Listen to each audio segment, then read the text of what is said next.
Ulama. Kegiatan ini digelar dalam rangka menyerap aspirasi warga terkait berbagai permasalahan yang selama ini terjadi di masyarakat. Puluhan warga dan para tokoh masyarakat serta ulama menghadiri acara Jumat Curhat yang digelar oleh Polres Aceh Jaya.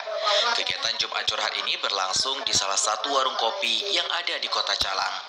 Kegiatan yang digelar ini dilaksanakan dengan penuh keakraban antara pihak kepolisian dengan para undangan yang hadir. Kegiatan diisi dengan dialog interaktif bersama masyarakat sambil menerima langsung curhat dari warga terkait situasi Kamtibnas. Bahkan terlihat masyarakat juga memberikan saran dan kritik untuk meningkatkan kualitas pelayanan kepolisian kepada masyarakat. Jumat Curhat ini merupakan sebagai langkah Polri dalam menyerap aspirasi masyarakat terkait berbagai persoalan yang dihadapi oleh masyarakat di lingkungan daerah masing-masing. Selain menerima aspirasi dari masyarakat, kegiatan Jumat Curhat juga sebagai bentuk untuk mendekatkan Polri dengan masyarakat dari berbagai aspek untuk menjadi polisi yang lebih baik ke depannya.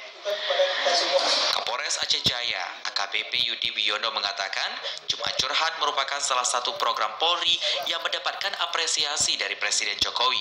Jumat Curhat yang dilaksanakan oleh Polres Aceh Jaya akan dilaksanakan sampai bulan Ramadan mendatang. Dengan dilakukannya Jumat Curhat, kita bisa menyerap semua aspirasi masyarakat, mendapatkan respon atas semua pelayanan kepolisian, kemudian mendapatkan usul dan saran yang konstruktif untuk pelayanan kepolisian ke depannya.